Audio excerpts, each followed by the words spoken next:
दोस्तों आप ये देख पा रहे होंगे कितना भयावह मंजर होगा जोशीमठ का इस समय। आप देख पा रहे होंगे कितनी भयंकर वाली दरारें इसमें पड़ी हुई हैं। तो दोस्तों ये आप देख सकते हो कि कैसे घरों के अंदर गहरे गड्ढे टाइप में ये दरारें पड़ रखी हैं। आप और हमें मिल कर के एक आवाज़ उठानी होगी, क्योंकि जब हमारे अपने घर पे बात आती है तो हम आवाज़ उठाते हैं। हेलो दोस्तों, good morning, welcome back to my new blog. और दोस्तों आज सुबह के लगभग 9 बज गए। दोस्तों परसों तो था मेरा पेपर और जो कि था लेखपाल और पटवारी का, और एकदम सही रहा। मेरा भी था और छोटी सिस्टर का भी था। बाकी दोस्तों आज का मौसम अगर मैं आपको दिखाऊं तो मौसम आप ये देख सकते हो, चारों तरफ बादल ही बादल लगे हुए हैं और बहुत ही ठंड हो रही है। बाकी दोस्तों आज बहुत ही ठंडा मौसम हो रखा है और इस ठंड के मौसम में इधर उधर बाहर भी कहीं जा नहीं सकते हैं। लेकिन दोस्तों आज मैं आपको एक स्पेशल टॉपिक पे बात करने वाला हूँ आपसे, और जो कि बहुत ही इम्पोर्टेंट भी है। तो इम्पोर्टेंट मतलब सभी के लिए है, इम्पोर्टेंट है, मेरे लिए ही नहीं है। और बाकी इसको देखो, यहाँ पे ये परी को देखो, ये भी देख रही है कि क्या कर रहा है मामा इधर, है ना परी, भाग मत।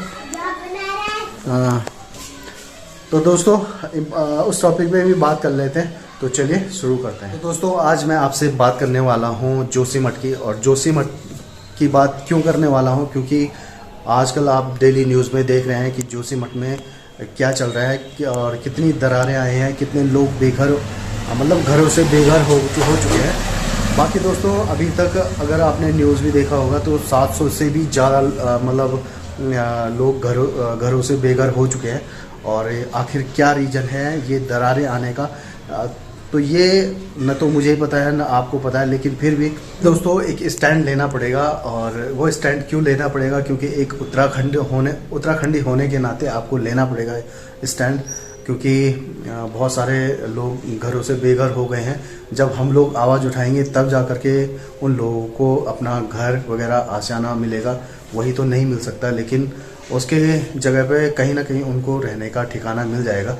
और सबसे पहले मैं अगर बात करूं तो जो स्थानीय लोग हैं जोशीमठ के, जिनके घरों में दरारें आई हुई हैं, और मतलब सभी लोग जो भी जितने भी जोशीमठ के लोग हैं, उनका सबका ये मानना है कि जो एनटीपीसी के द्वारा जो टनल बनाई जा रही है, जो कि 12 किलोमीटर, आप सभी लोगों को पता होगा कि जो कि 12 किलोमीटर की है और 9 किलोमीटर तक वो कंप्लीट हो चुकी है, और वो एनटीपीसी के द्वारा बनाई जा रही है।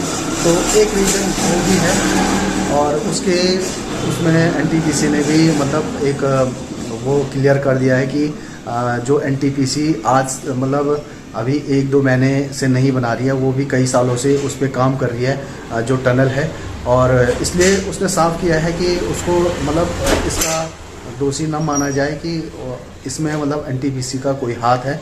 लेकिन फिर भी दोस्तों आप लोगों को क्या लगता है, आप लोग भी कमेंट में ज़रूर बताएं कि क्या टनल है। और टनल जबकि जोशीमठ से 1.5 किलोमीटर की दूरी पर है जो टनल एनटीपीसी के द्वारा बनाई जा रही है। और दोस्तों आप सभी लोगों को ये भी पता होगा कि वहाँ पे जो ये टनल वगैरह का काम चल रहा है, वहाँ पे जो है 520 मेगावाट का एक जो बिजली प्रोजेक्ट है वो भी बनाया जा रहा है। और लगभग मतलब बिजली प्रोजेक्ट आप सभी लोगों को पता होगा कि उत्तराखंड की आर्थिक स्थिति को सुधारने के लिए ये बिजली प्रोजेक्ट बनाए जाते हैं। तो एक धर्म संकट भी मतलब जो शासन के सामने धर्म संकट ही बोल सकते हैं इसको, वो भी आ चुका है।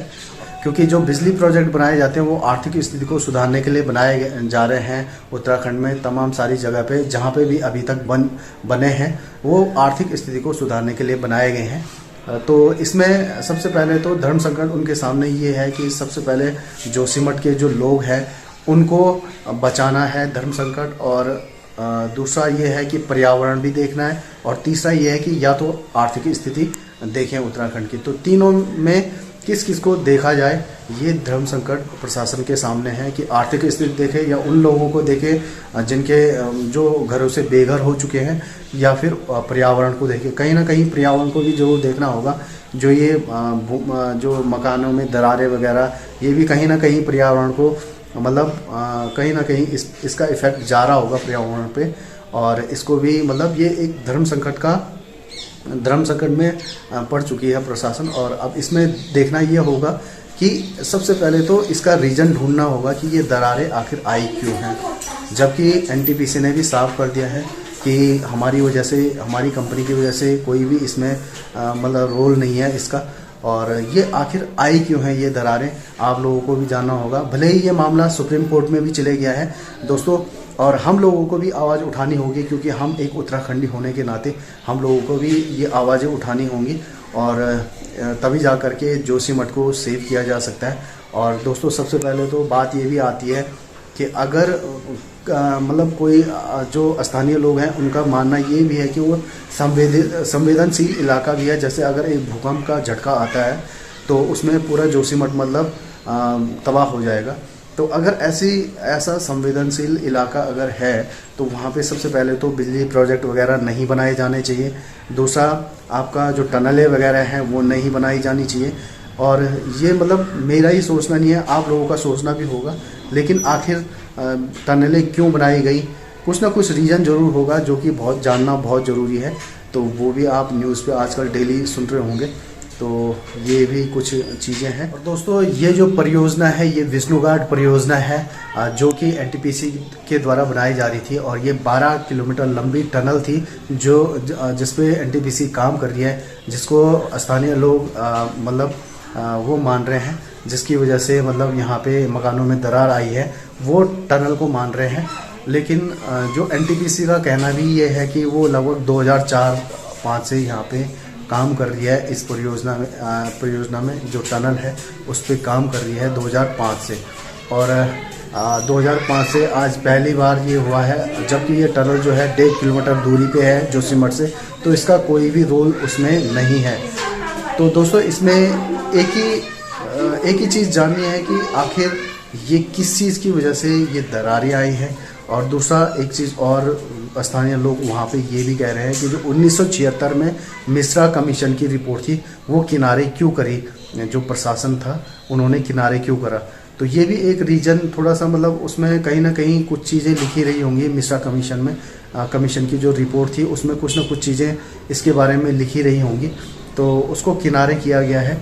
तो ये भी एक सोचने वाली बात है।